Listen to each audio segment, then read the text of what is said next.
ये ऐसे नहीं होता है दोस्तों। चीन को लाल आंख दिखाने थे। हाँ, और जब इनको प्रधानमंत्री बना दिया तो चीन के आगे ये चित हो गए। सच्चाई है ये। सलाम, नमस्ते, सत श्री अकाल। मैं हूं रजा और आप देख रहे हैं रजाग्राफी का अंतरराष्ट्रीय प्राइम टाइम शो। बहुत जल्दी आसान जबान में, सिंपल भाषा में दुनिया की तमाम बड़ी खबर आपके सामने। दोस्तों, आपको पता है क्या चल रहा है? जहां चाइना ने अरुणाचल प्रदेश में गांव बसाए, मैप आपके सामने है। इसी अरुणाचल प्रदेश के इलाके का चीन ने नाम बदल दिया मोदी जी की तरह।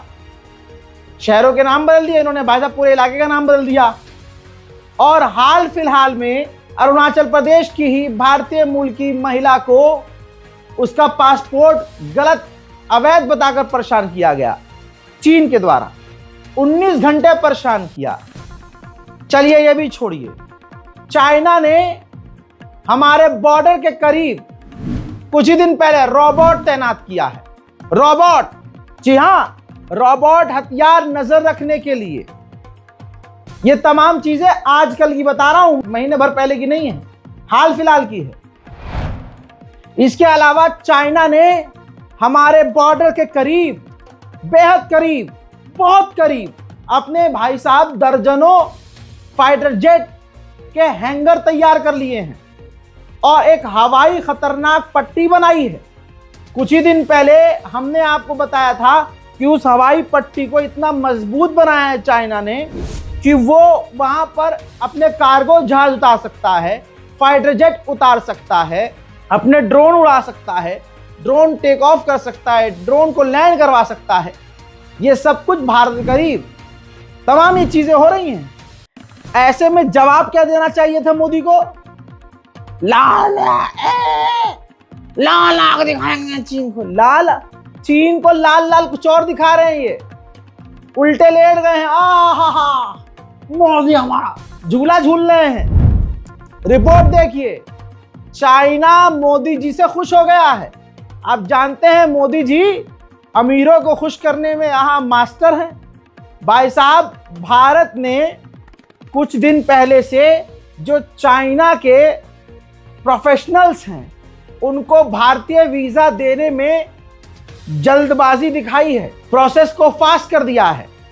यानी चाइना के जो बिजनेसमैन हैं उनको भारत ने आसान कर दिया है कि आप बड़ी ही जल्दी से यूं चुटकी बजाओ और यूं भारत आ जाओ।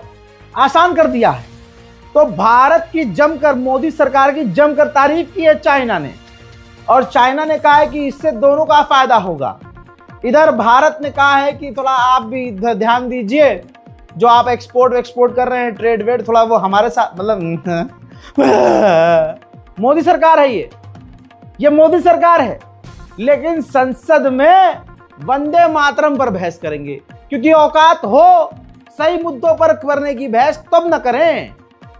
यह हाल है इनका। मजेदार बात यह है कि अभी भारत में वंदे मातरम पर बहस चल रही है, संसद सत्र चल रहा है, और हमारे मोदी जी फिर से भाग गए हैं, हमेशा की तरह भगोड़े भाग गए देश छोड़ के, जॉर्डन चले गए हैं विदेशी यात्रा पर।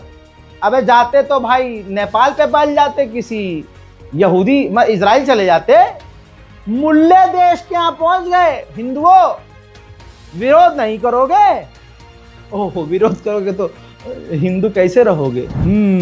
भाई साहब, फैंटा बहुत उछलता था, बहुत गैस थी भाई उसके अंदर, बहुत उछल रहा था। तालिबान ये अब सुनो, तालिबान ये, तालिबान वो, तालिबान आतंकवादी, तालिबान ये कहते थे।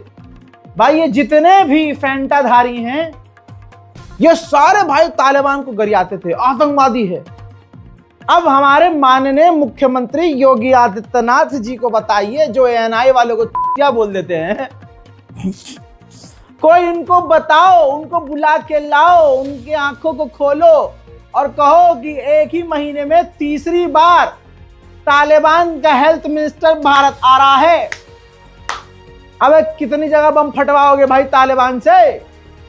मैं खुला मुसलमान, एक भारतीय मुसलमान, भारत माता की जय बोलने वाला, वंदे मातरम बोलने वाला, मैं कह रहा हूं तालिबान आतंकवादी हैं।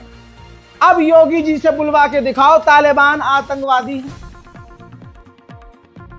नहीं, सांस रुक गई। हजरात, तालिबान को आतंकवादी कहने वाली सरकार तीसरी बार मेजबानी करेगी तालिबान की। तेरी जात। पहले अमेरिका क्या कहता था, तू क्या है बे? आज वो हमारी चड्डी फाड़ के कह रहे तू क्या है बे। हजरात, मोदी सरकार और मोदी का फर्जीपना देखो। नमस्ते डोनाल्ड ट्रम्प कर करके गले की नसें फाड़ ली थी अगले ने। और भारत के अंडवों का तो अलग ही कहना। क्या कहूं मैं इन्हें। भाई साहब, भारत में वो व्यक्ति है, यूट्यूब पर सर्च कर लीजिएगा या चैट जीपीटी की मदद ले लीजिएगा, जिसने डोनाल्ड ट्रम्प की मूर्ति बनवाई थी, उसकी पूजा कर रहे थे।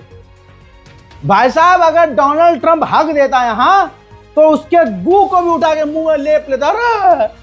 अरे गुरु, ये भारत के एक खास समुदाय के अंधभक्त हैं। उसी अमेरिका ने एक बार फिर से भारत को झटका दिया। ट्रम्प सरकार ने चाइना को रेयर अर्थ मिनरल्स के लेवल पर टक्कर देने के लिए एक ग्रुप बनाया, जिसमें Japan, Republic of Korea, Singapore, Netherland, UK, Israel, UAE और ऑस्ट्रेलिया और अमेरिका है। जी हां, मोदी जी नहीं है, भारत नहीं है इसके अंदर। अब गांचट्टे आ जाएंगे, इसमें फायदा बताएंगे कि इस ग्रुप में ना होने का फायदा क्या है। ये होती है उन लोगों की फितरत जो बासी मुंह चमन परास्त की तरह गू चाटते हैं मोदी और भाजपा के समर्थन में। $7 बिलियन मोदी जी के रहते हुए पाकिस्तान को लोन मिल रहा है, जिसकी 11 से 12 शर्तें सख्त हैं, लेकिन पाकिस्तान को पैसा चाहिए तो वो तो मानेगा। अब कोई गांचट्टा ये ना वीडियो बना दे कि भाई ये जो लोन जो IMF दे रहा है पाकिस्तान को, ये तो हमारे मोदी जी ने सदका निकाला था तो वो दे रहे हैं। अबे कितना गूंज चाट के क्या क्या बोलोगे यार तुम। उधर पाकिस्तान की दादागिरी जरा देखिए। अपने social media platform x, Facebook, जहां पाकिस्तान जो काम कर रहे हैं, उनको धमकी दी है कि अगर हमारे देश के और हमारे हिसाब से, हमारे कानून के हिसाब से नहीं चले तो हम बैन कर देंगे आपको। दादागिरी तो पाकिस्तान के शहबाज शरीफ ने दिखाई है। भाई, तुर्कमेनिस्तान में कई देशों की मीटिंग चल रही थी। पहले से मीटिंग तय थी कि भाई पाकिस्तान और रूस की मुलाकात होगी। भाई 40 मिनट तक इंतजार कराया व्लादिमीर पुतिन ने पाकिस्तान के प्रधानमंत्री शहबाज शरीफ को। भाई शहबाज शरीफ को गुस्सा आ गया। शहबाज शरीफ एकदम क्रिश स्टाइल में उठे और वो उठ के सीधा जो है जहां मीटिंग चल रही थी पुतिन की, सारी सिक्योरिटी को तोड़ते फोड़ते अंदर पहुंच गए। फिर कई घंटे तक अंदर क्या हुआ हमें नहीं पता, किसने किसको पीटा हमें नहीं पता। उसके बाद शहबाज शरीफ कई घंटे के बाद जो है, 1-2 घंटे के बाद जो है, उस कमरे से बाहर निकलते हुए देखे गए। मेन बात यह थी कि पाकिस्तान को अलग से टाइम दिया था पुतिन ने कि हम अलग से बात करेंगे, लेकिन जब व्लादिमीर पुतिन तुर्की के राष्ट्रपति एर्दोगान से मीटिंग कर रहे थे तभी ये घुस गए। और भाई साहब फुल दादागिरी, ये देखिए, प्रॉपर तरीके से उनके नाश्ते में भी शामिल हो गए, जिसके बाद तीनों भाइयों ने साथ में जो है नाश्ता वाश्ता किया और कई मुद्दों पर बात भी की। पाकिस्तान के प्रधानमंत्री शहबाज शरीफ ने अफगानिस्तान से मांग की है कि टेरर ग्रुप को कंट्रोल करे। खुलकर पाकिस्तान भारत के खिलाफ बोल रहा है। पाकिस्तान के उप प्रधानमंत्री ने साफ कहा है कि सार्स का हिस्सा भारत को हम नहीं चाहते, इसीलिए हम सार्स से अलग एक ग्रुप बना रहे हैं, क्योंकि सार्स में भारत काम नहीं होने दे रहा था। पाकिस्तान से खुद बलोचिस्तान नहीं संभल रहा है। हजरत, बलोचिस्तान के लीडर ने डोनाल्ड ट्रंप को खत लिखा है, नाराजगी जताई है कि आपने पाकिस्तान के F-16 फाइटर जेट को अपग्रेड करने के लिए अप्रूवल क्यों दिया है। यानी बलोचिस्तान खुद पाकिस्तान के समर्थक नहीं है। भाई, यूक्रेन के समुद्र के पोर्ट के पास एक तुर्की का टैंकर खड़ा था तेल लेकर। रशिया ने ड्रोन हमला किया, यूक्रेन का अपना समझा कि भाई यूक्रेन का ही होगा ये, और वो जाकर सीधा तुर्की के जहाज से टकरा गया, जिससे उस तुर्की के जहाज में आग लग गई।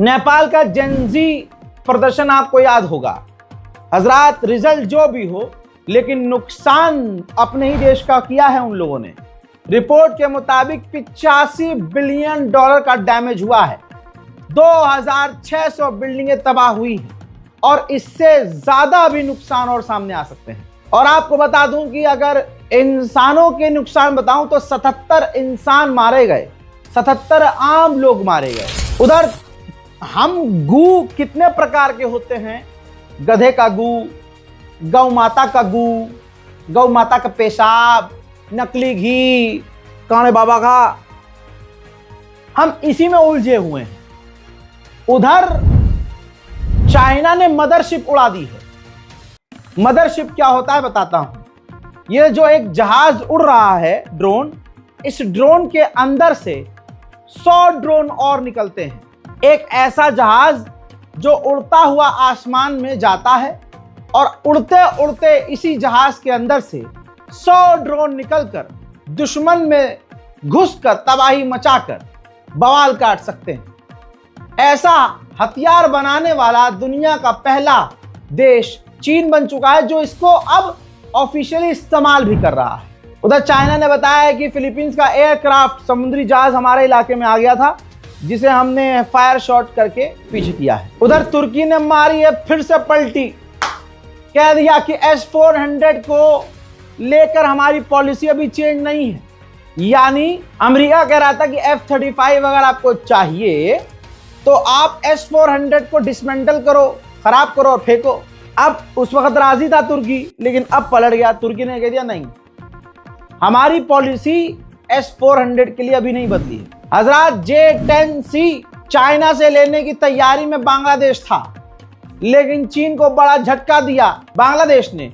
उसने अब J-10C को छोड़कर यूरोप से बात करनी शुरू कर दी है। वो टाइफून फाइटर जेट खरीदना चाहता है। उधर बांग्लादेश के अंदर 12 फरवरी को होगा अब चुनाव। हजरात, किम जोंग उंग ने खेल कर दिया है। भाई साहब है तानाशाह, लेकिन काम कितने सही करता है भाई। बिना बताए गवर्नमेंट एग्जामिनेशन हॉल में पहुंच गया, जो वहां मतलब ऊंचे पदों के लिए, सरकारी ऊंचे पदों के लिए एग्जाम हो रहा था, ये वहां पहुंच गया भाई। हमारे मोदी जी होते कहते मैं तो ड्रोन भेज देता हूं, मुझे कुछ भी लगता है तो मैं ड्रोन भेज गए पता लगवा लेता हूं।